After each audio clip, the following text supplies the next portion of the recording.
Hi hello welcome back to my channel అండి. ఈరోజు వచ్చేసి నేను తీసుకొచ్చిన ఐటెం పేరు వచ్చేసి కాంచరకాయలు ఫ్రై అన్నమాట. ఇవి చాలామంది చేసుకొని ఉండకపోయి ఉండొచ్చు. ఇది తాడిపత్రి గుత్తి సైడ్ చాలా ఎక్కువ ఉంటాయన్నమాట. వాళ్ళు చాలా ఎక్కువగా ఇష్టంగా చేసుకునే ఐటెం ఇది. చాలా సింపుల్ ఫ్రై ఐటెము. చాలా అంటే చాలా టేస్టీగా ఉంటుంది. ఇది మీకు ఒకసారి చూపిద్దామనేసి చేశానమాట. త్వరగా అయిపోయే ఐటెం అనమాట. మీరు వెంటనే ఏదైనా ఫ్రై ఐటెం చేసుకోవాలంటే కాంచరకాయల కన్నా అంత ఫాస్ట్ ఐటెం ఏది అయిపోదు. చాలా ఫాస్ట్గా చేసేసుకోవచ్చు. చూసేద్దాం వీడియో. ఇవైతే కాంచరకాయలండి. ఇవి తీగలాగా వస్తుంది వీటి చెట్టు అనమాట.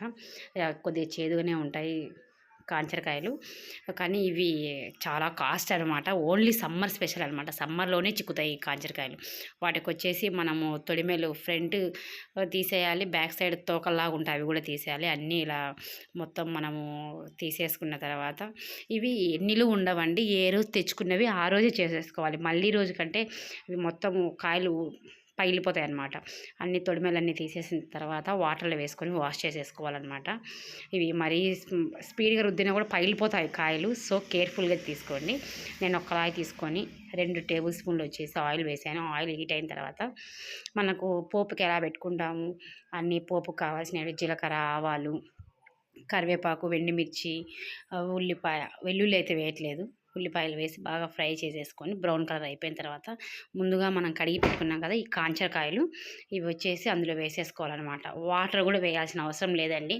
జస్ట్ అవి తిరబాత అంతా కలిసేలాగా ఈ కాంచరకాయలు తిప్పేసుకొని కొద్దిగా సాల్ట్ వేసేసుకోవాలి. నేనైతే రాళ్ళుప్పు వేసాను. వేసేసి బాగా తిప్పేసుకొని ఈ రాళ్ళుప్పు అవే కరిగిపోతుంది అనమాట. వాటర్ వేయాల్సిన అవసరం లేదు. మూత పెట్టేసి ఒక 5 మినిట్స్ అంతే. చూసారు కదా వాటర్ అంతా ఎంత బాగా వచ్చేసిందో. మనం మూత పెట్టడం వల్ల ఆవిరికి ఆ వాటర్ అంతా అట్లే వచ్చేసి బాగా ఉడికిపోతాయి అనమాట. వాటర్ వేయాల్సిన అవసరమే లేదు. సో ఫైనల్గా అయితే ఉడికిపోయాయి. మీకు త్వరగా అయిపోయే ఐటెం అంటే కాంచరకాయల ఐటెం అనమాట. చాలా ఫ్రై కూడా చాలా అంటే చాలా టేస్టీగా ఉంటుంది.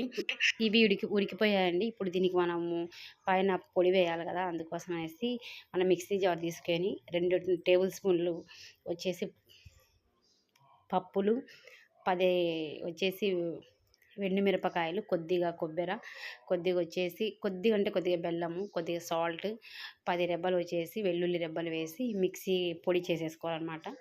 ఈ మనము కొబ్బరి పొడి అవి వేస్తే మరీ ఓన్లీ కొబ్బరి వేస్తే టేస్ట్ ఉండదు. పప్పుల పొడి వేస్తే చాలా బాగుంటుంది అనమాట. కాంచరకాయలకు టేస్ట్ వచ్చేది పప్పుల పొడి ద్వారానే అనమాట. కొద్దిగా అల్లం వేసుకుంటే టేస్ట్ చాలా బాగుంటుంది. చేదు ఉంటుంది కదా, ఆ చేదు అనేది మనకు కనిపించదు బెల్లం వేయడం వల్ల. సో అవన్నీ వేసిన తర్వాత ఆ పొడి మనం కాంచరకాయలలో వేసేసి కాంచరకాయలు కడిపేయడమే అనమాట. పొడి వేసినాక ఒక్క సెకండ్ మాత్రమే మొత్తం సిమ్లో పెట్టేసి మొత్తం తిప్పేసుకుంటే ఆ పొడి అంతా కాంచరకాయలు పడుతుంది. సో ఫైనల్గా అయితే కాంచరకాయ ఫ్రై రెడీ అయిపోయింది అనమాట. ఇంకా సర్వ్ చేసుకొని తినేసేయడమే అనమాట. చాలా అంటే చాలా టేస్టీగా ఉంటుందండి. ఒకసారి ట్రై చేయండి. ఇది ఓన్లీ సమ్మర్లో చిక్కే ఐటెం కాబట్టి ఇవి. సో ఒకసారి ట్రై చేసి చూడండి ఎలా ఉంటుంది ఈ కాంచరకాయ ఫ్రై అనేది. థ్యాంక్ యూ ఫర్ వాచింగ్ అండి. మా ఛానల్ మీకు నచ్చినట్లయితే లైక్, షేర్, సబ్స్క్రైబ్.